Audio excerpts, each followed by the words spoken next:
Hello friend, happy Tuesday. It is February 28th and it is officially the last day of Pantry Challenge, except it's not really for me.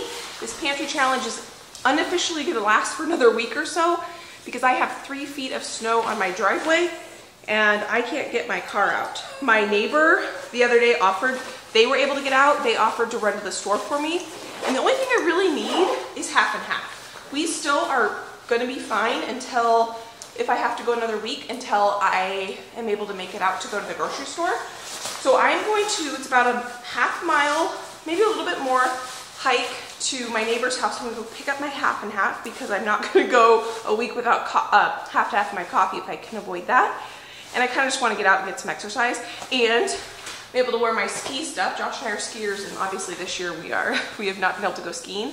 But when I get back, we are going to make dinner for tonight, and I am going to prep a meal so that probably on, today's Tuesday, so it'll probably be Wednesday or Thursday when I'll actually make the prepped meal.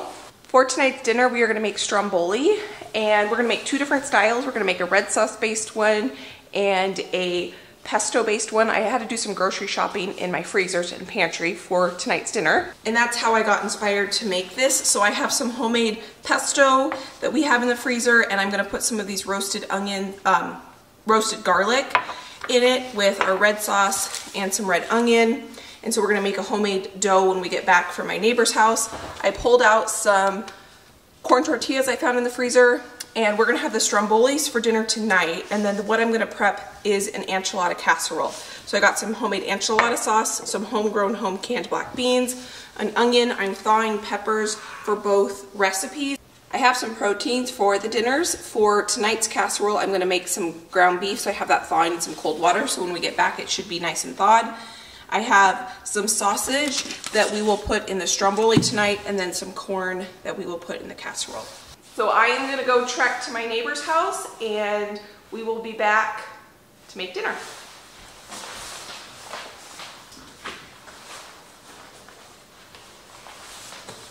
I have to say, it felt really good to get out, get some exercise, and really just spend some time outside the house, because it has been 7 days since I've gone outside in the last 7 days, but I haven't gone anywhere in 7 days. So I spent some time with my neighbor, and that was nice. So I'm gonna get going on the enchilada casserole first. So I'm gonna start by browning a pound of ground beef. Oh, you know what I should have started with? We'll do it right now while that's cooking. We need to make the dough for the pizza. So in my stand mixer, I'm gonna do this in my stand mixer because I don't feel like kneading it by hand. I'm gonna add my warm water and yeast, and I'm gonna let this proof for a couple minutes.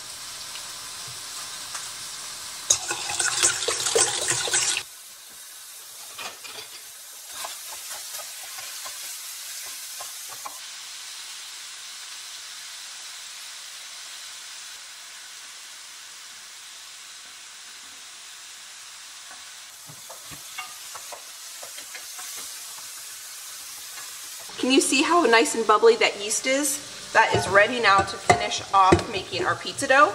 I'm going to use half einkorn flour. This has a higher protein content. It's an ancient grain, and it has a fantastic flavor, but it doesn't have as much gluten. So I'm going to do 2 cups of all-purpose flour and 2 cups of einkorn flour. I've been kind of playing around with einkorn flour, and I definitely noticed that it does not have as much gluten. It has a really yummy flavor, but in pizza dough I want a little bit more gluten, so I'm going to do 1 part flour to 1 part einkorn flour. So I'm going to mix that. I'm going to add salt,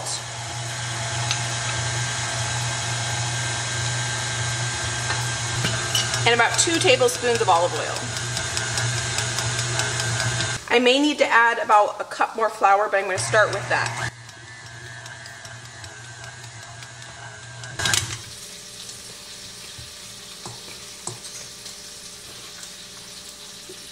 I don't think that's going to need any more flour actually, so I'm just going to let this continue to knead for about 5 minutes and develop the gluten.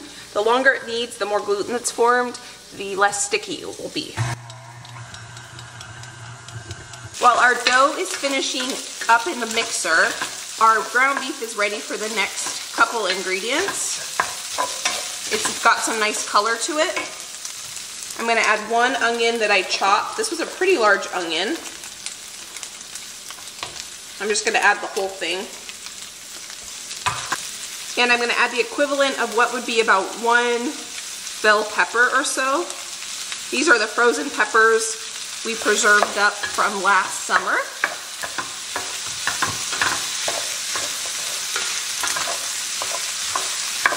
We're just gonna let this cook and the onions soften and the peppers cook through. I did end up adding about 1/2 cup more flour. The onions and peppers are about halfway done, so what I'm gonna add next to this and let this cook with it is a package of our corn, or maybe I won't add the whole package. Let's try 3/4 of it and see how it goes. This is corn that I preserved up this summer, and the flavor of it is incredible. So we're gonna let that kind of cook together. That corn is gonna help deglaze the bottom of the pan if there was anything sticking on the bottom of the pan. Our dough is done. So what I'm gonna do is take it off the hook. Still a little bit sticky, but I would rather it not be too dry, so I'm gonna call that good. We're gonna make 2 different styles of the stromboli. One of them needs some Italian sausage. We're gonna use a chicken sausage in one and Italian sausage in the other. This is just some pre-cooked Italian sausage that I had in the freezer, so I got that out so it can thaw just a little bit so we can use it. But I'm gonna take my dough out of my bowl, spray my counter a little bit. Just gonna knead this into a ball. The one thing about einkorn flour is it's a little bit more yellow. There's some pigment to it. It's not completely white like your all-purpose flour. I'm gonna stick this in here and we're gonna let this rise until it doubles in size.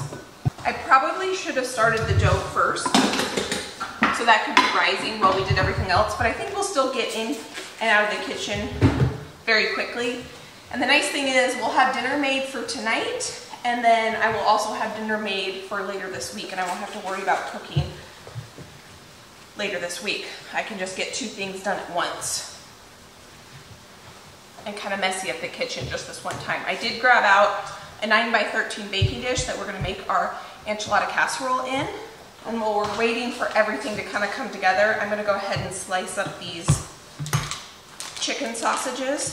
I think I want to add a few more seasonings to our mixture. I've got some garlic powder. That's homegrown garlic. And then we have some homegrown onion powder. We're going to add that to it. Cumin. Some coriander. Some freeze-dried cilantro. The equivalent of about 1 bunch of cilantro. I'm going to mix all that together. I think that is absolutely beautiful with all those colors in it.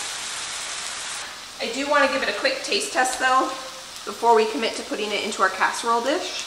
If this smell says anything about it, we're on the right direction.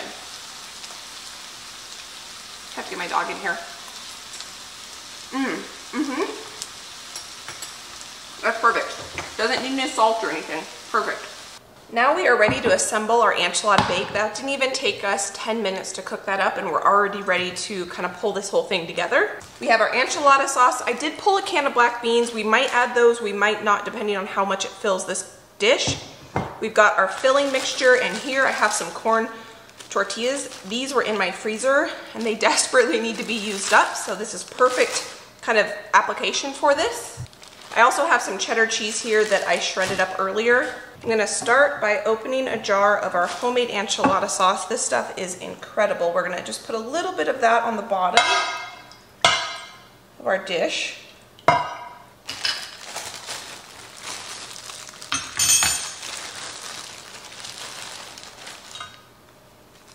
I've never made one of these before, but I've seen them online a lot, so they always look really good, really easy. So we have our first layer down.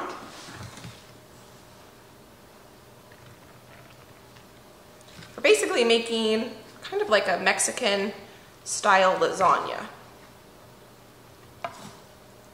And you could add whatever you want to this. That's the beauty of something like this. If you don't eat beef, you could certainly use pork or chicken. Let's see. So next, I'm gonna add some cheese. If you don't like corn, leave it out and add extra peppers, or you could even add zucchini. You know, I don't think I'm gonna add any beans to this. I think these tortillas are kind of falling apart.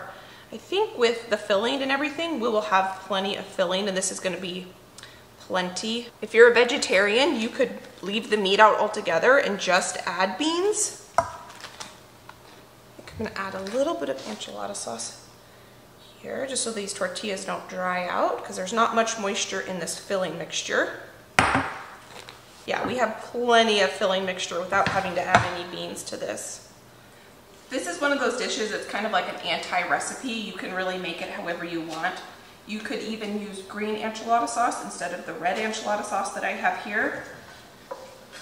I love recipes like this where just use whatever you have on hand. If I had some zucchinis that needed to be used up, I would slice those up and put them in here. If you didn't have any meat in your refrigerator, cook up some rice and use beans and make a rice and bean baked enchilada. Should I top it with tortillas and have tortillas be the last layer, or yeah, I think I'm gonna do that. This would also make a really good freezer meal. So this is one of those cases where it wouldn't take me much more time to double this recipe and have one for tonight and then one for later by popping it in the freezer. Yeah, we're gonna top the last layer with the tortillas, and then I'll finish the rest of the enchilada sauce on top of that. Forgot to put some enchilada sauce in that one layer, but we'll just top the rest of it. It's probably okay because I don't want these tortillas to dry out in the oven.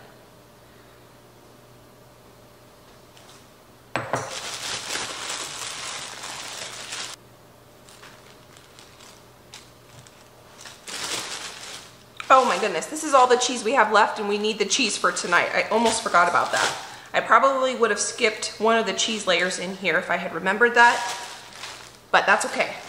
I'm gonna put the lid on, and this is gonna go in the refrigerator, and I will bake it later this week. My dough has doubled in size. I'm gonna use this mat again to roll out our dough. I'm loving this thing. The texture on this is fantastic on this dough. Now it does say not to cut on the mat, so I'm gonna pull this dough up and just make sure I'm not cutting directly on it. We're gonna set that aside. And now we're gonna roll this out to a rectangle shape. It's kind of like making cinnamon rolls.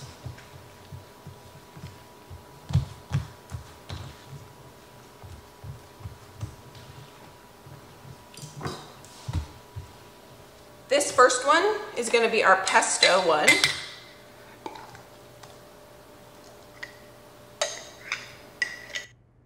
This is probably one of the best things I've made in a long time. When we go to roll it up, I'm nervous that the dough doesn't work out because it's very tender, because there's not as much gluten in einkorn flour, but it turned out beautiful. Next time I make it though, instead of using all-purpose flour, I will use half einkorn flour and half bread flour. And I can link the einkorn flour down below if you're interested in learning more about it. You can get it on Amazon. The flavor is so good, but it is a little bit more tricky to work with than your traditional all-purpose flour just because of the reduced gluten content. I think how I'm gonna do this is I'm going to put them in rows, and I think that will help it roll up better.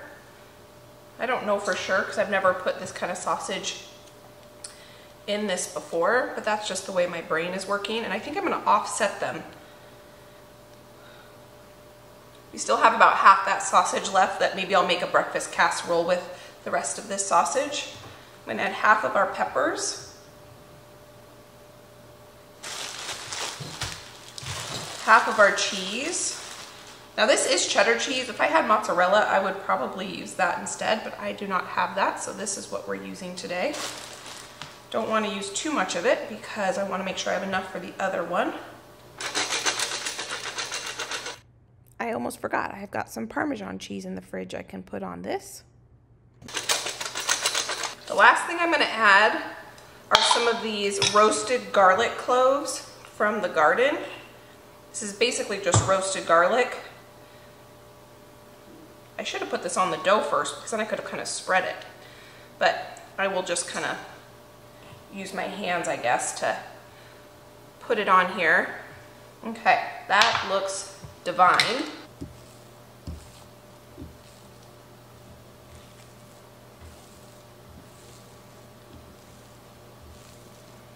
May have rolled this dough a little too thin.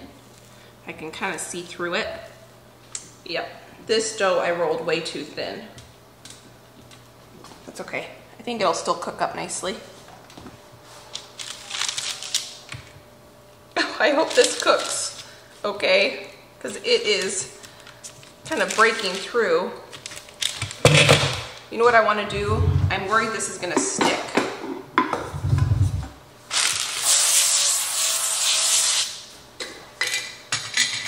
I need to give this every opportunity to turn out, so I'm going to add a little bit of cornmeal on the bottom with some cooking spray, just so that I can put this on that, and hopefully it won't stick.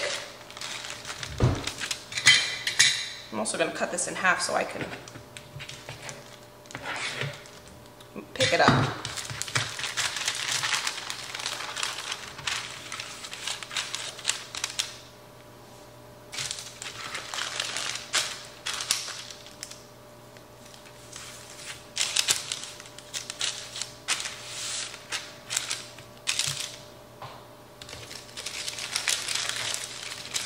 Friends, this might be an epic fail. We will find out together.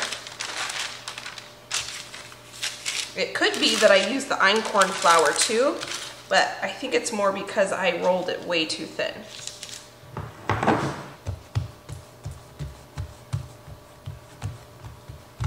Okay, let's try that.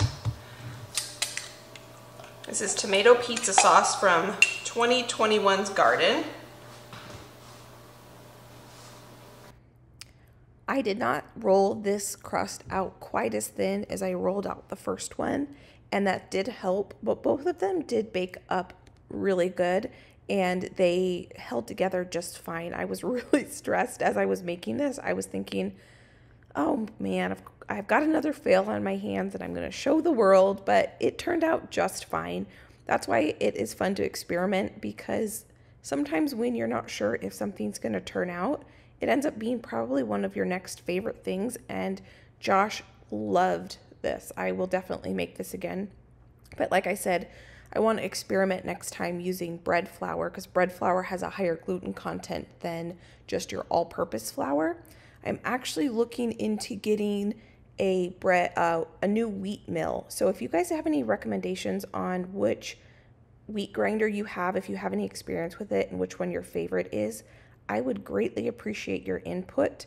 I'm looking into the Como brand and the Wonder Mill and a couple other ones. The one that I have right now is the KitchenAid attachment, and I don't like it at all. So any recommendations on that would be fantastic. Let's see if we did better this time.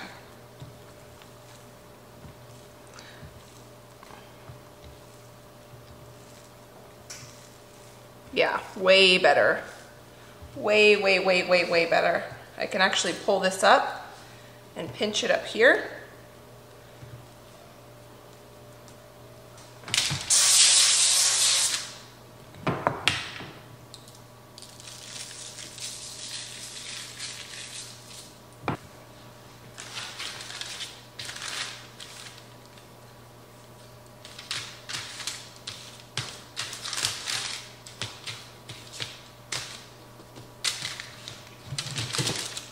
My second attempt at rolling that out was a lot better, but I do have a couple holes.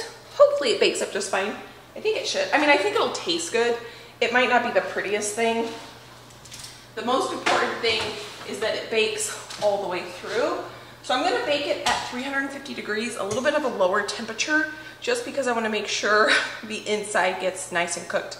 And we have dinner for tonight done. Just need to take it out of the oven and give it a test. We have dinner for tomorrow, just needs to be cooked up. And I do have a little bit of a mess here I need to clean up, but overall, That was really, really easy, and we got a lot done in a short amount of time. We've been in the kitchen for about 35 minutes. So I would say that was one productive session. I do want to get all of these dishes in the dishwasher. I should be able to have the kitchen completely clean when the dinner comes out of the oven, which is always a good feeling. I don't always get the kitchen clean, but on a meal like today where it has to bake for a good probably 30 minutes or so, it gives me a little bit of time to kind of clean up the kitchen.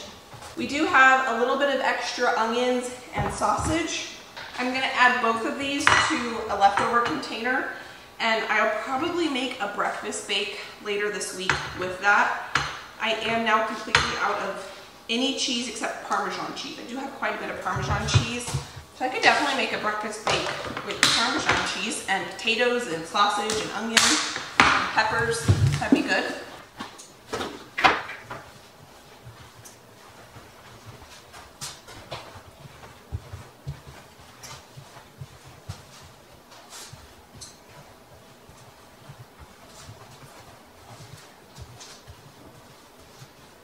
I did decide to go ahead and put an egg wash on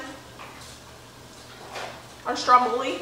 I'm going to, let's see, I put it on royal because I think that it was done. My egg wash wasn't browning because I put it on halfway through. I think I'm going to rotate it. Oh my goodness, friends, it smells so good. And it held up in the oven. I'm kind of surprised. I think this may have turned out. I'm going to give it just another minute or two and then we're going to take it out. Wow. This looks really good. Does it look good? I thought you just made the enchilada things. I didn't realize you actually did make a stromboli. Yeah, I was going to do stromboli and the enchiladas so I don't have to cook for the next few days because this is going to be plenty of food for leftovers for us. And I love to cook, but I don't like to cook every single day. So I won't have to cook. It's amazing. I'll just be able to throw the enchiladas in the oven either on Wednesday or Thursday. Just a minute later and they are browned. Thankfully, I didn't burn anything. They are perfectly browned. They cooked up. I'm excited to cut into these and see what they look like on the inside. I can tell you they smell incredible. I can smell the garlic and I can smell this sausage, I think. I let this sit for about 15 minutes so it's cooled off a little bit. And I wanted to cut into them and see what they're looking like on the inside if I got it cooked all the way through. Oh yeah, it's cooked all the way through. Here is our sausage and red sauce. Oh, this one looks incredible. And here is our pesto and chicken sausage. I'm gonna eat this one tonight for dinner, and Josh is gonna eat this one tonight for dinner. And we have dinner plus lunches and dinners for quite some time. Plus, I don't have to cook for a while because I've got the enchiladas in the refrigerator ready for me to bake sometime this week whenever I want them. And then I probably am gonna rely on a freezer meal, and then hopefully we can get out of here. Josh is actually out there right now working on our driveway. Hopefully he can dig us out and we can get out. I have half and half in the emergency that we aren't gonna be able to get out because I used the last of what I had already had. And so tomorrow I would have had no half and half. And that would have been a sad day. Would have made it through, but it would have been a sad day. We still are doing okay. I got some frozen veggies still. And technically the pantry challenge is over today. Today is the last day of February and it's Josh and I's anniversary. So we are celebrating by being stuck inside. Josh was really sweet right before he just went out. He said, I feel really bad that we're stuck here and I can't buy you flowers. And I said, that's okay. I'm gonna grow myself plenty of flowers. Don't even worry about it. We probably will go to a nice dinner sometime when we can get out. I cannot believe we spent 8 weeks in the kitchen, every dinner together.